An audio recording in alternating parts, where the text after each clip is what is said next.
என் அப்பனே கணேசா, குரு பிரம்மா குரு விஷ்ணு குருதேவோ மகேஸ்வரா, குரு சாட்சாத் பரபிரம்மம் தஸ்மை ஸ்ரீ குருவே நமக.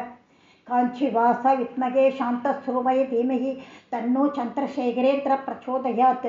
நடமாடும் தெய்வம் அவர் இருந்த போதும் சரி, இந்த நிமிஷம் வரைக்கும் அவர் நிகழ்த்தி காட்டி கொண்டிருக்கிற திருவிளையாடல்களை பார்த்துட்டு இருக்கோம். அந்த வரிசையில் அவர் நிகழ்த்திய திருவிளையாடல் என்னன்னு ஒன்று பார்க்கலாமா? டெல்லியில் காமாட்சி கோவில் இருக்குது. அதை ஒருத்தர் பராமரிச்சுட்டு இருந்தார். அவர் பேர் பொள்ளாச்சி கணேசன். அவர் மகாபெரிவாரோட மணியான உபதேசங்களை பின்பற்றவர். என்ன? பிடி அரிசி திட்டம், ஜீவாத்மா கைங்கரியம், அநாத பிரேத சம்ஸ்காரம், இதெல்லாம் அவர் சலிக்காமல் செஞ்சுட்டு இருப்பார். சலிக்கவே மாட்டார். என்னடா இது அப்படின்னு சொல்லிட்டுன்னே யோசிக்க மாட்டார். சலிக்காமல் முனை செஞ்சுட்டு இருந்தார். ஒரு சமயம் அவர் டெல்லியில் கரோல்பாக் பகுதியில் நடந்து போயிட்டு இருந்தார். அப்போ செருப்பு தைக்கிற குடும்பம் ஒன்று விதிவசத்தால் அவனோட ஆம்பளையாக செத்து போயிடுறான். அவரோட உடம்பை போட்டுண்டு 2 பெண் குழந்தை, ஒரு பிள்ளை குழந்தைய வச்சுக்கிண்டு அவரோட மனைவி என்ன பண்ணுறதுன்னு தெரியாமல் கவலையோடு உட்காந்துட்டுருக்கா. இவர் எதிர்பாராத விதமாக அங்கே போயிட்டு இருந்தவர் போய் விசாரிக்கிறார் என்னாச்சு என்னன்னு. அவள் சொல்கிறா இந்த மாதிரின்னு. உடனே இவர் அவள் அநாத பிரேத சம்ஸ்கார அடிப்படையில் இருக்கிறது இல்லையா, உடனே அவளை அந்த அவள் செத்து போனவரை அடக்கம் பண்ண ஏற்பாடு பண்ணுறார். அது மட்டும் இல்லை, அன்னைக்கு தேவைக்கு என்னென்ன தேவையோ அதெல்லாம் செஞ்சு கொடுக்குறார்.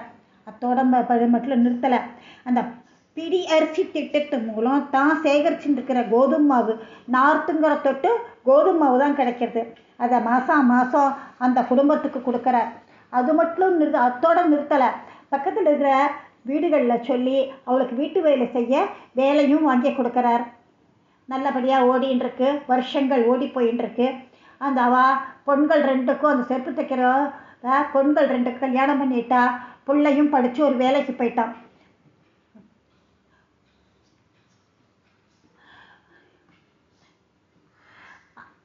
அனாதையாக இருந்த இந்த குடும்பம் இன்னைக்கு சமுதாயத்தில் ஒரு அந்தஸ்தை பெற்று தலை நிமிர்ந்து நிற்கிறதுன்னு அது காரணம் அன்பே உருவான காஞ்சி மகானின் உபதேசம்தான் அப்படின்னு சொல்லிட்டார். அரசாங்கத்தில் எவ்வளவோ வறுமையை ஒழிக்க திட்டங்கள் போடுறா.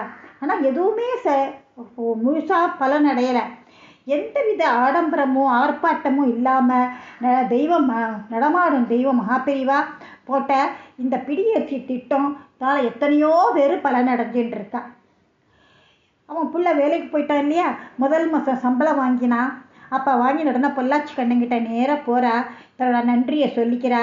அதுக்கப்புறம் அவள் சொல்கிறா, இன்னைக்கு இனிமேல் நீங்கள் மாதம் கொடுக்குற கோதுமை மாவு இன்னைக்கு வேண்டாம், அதை இன்னும் வேற யாருக்கான்னு கொடுங்கோ. நானும் இந்த பிடியரிசி திட்டத்தில் பங்கேற்றுண்டு நானும் என்ன மாதிரி இருக்கிற அனாதைகளுக்கெல்லாம் கொடுத்து உதவுறேன் அப்படின்னு சொல்கிறா. கணேசனோட கண்கள்லேருந்து கண்ணீர் ஆறா பெருகிட்டு. ஏழைகளுக்குத்தான் எத்தனை பெரிய மனசு. வந்தவர லாபம்னு எண்ணாமல் தான் தேவைக்கு பிடியரிசி வாங்கின அந்த பொண்ணும் தன்னோட நிலைமை முன்னேறினதும் அதே மாதிரி நானும் மற்றவாளுக்கு உதவி செய்கிறேன்னு சொல்கிறாளே, அதை நினச்சி ரொம்ப ஆச்சரியப்பட்டார். ஒரு நாள் ஜனவரி 1ஆம் தேதி காலம்புற 3 மணி இருக்கும். கணேசநாத்த கதவை யாரோ தட்டினா.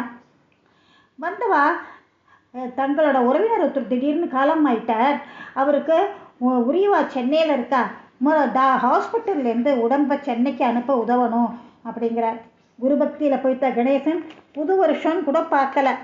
எந்த தயக்கும் இல்லாமல் நேராக ஹாஸ்பிட்டல் போகிறார்.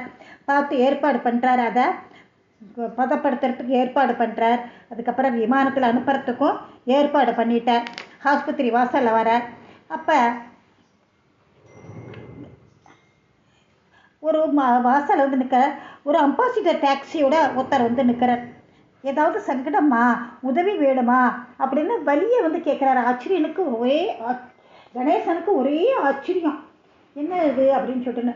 அப்போ அவர் விவரத்தை சொல்கிறார் இந்த மாதிரின்னு.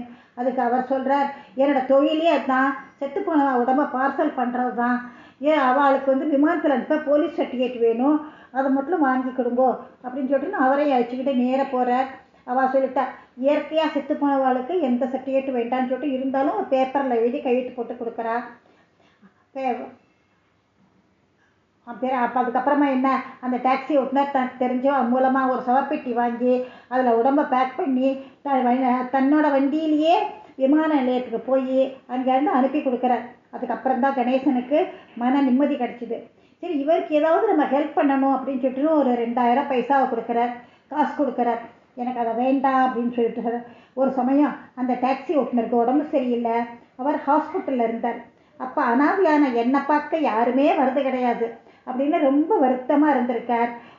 இந்த பொள்ளாச்சி கணேசன் என்ன பண்ணுவார்னாக்க, வாரம் ஜீவாத்மா கைங்கரிய பணிக்காக பிரசாதமெல்லாம் எடுத்துட்டு ஒரு ஹாஸ்பிட்டலுக்காக போய் அவள்கிட்டெல்லாம் பேசி அவளுக்கு பிரசாதம் கொடுத்து அவளுக்காக பிரார்த்தனை எல்லாம் பண்ணுவார். அந்த மாதிரி இந்த டிரைவர் இருந்த ஆஸ்பத்திரிக்கு ஒரு நாள் தேர்ந்திருக்கார். அவரோட பேசி அவருக்கு பிரசாதங்கள்லாம் கொடுத்து அவர் உடம்படைய பிரார்த்தனையும் பண்ணியிருக்கார். அப்போ அவர் நினச்சிக்கிட்டாராம், எப்பயாவது வாழ்க்கையில் ஒரு தரமானும் இது மாதிரி உதவணும் அவருக்கு அப்படின்னு சொல்லிட்டுன்னு இன்னைக்கு என்னோட நினைவு பூரா நிறைவடைஞ்சிடுத்து அப்படின்னு சொல்லி ரொம்ப சந்தோஷப்பட்டார்.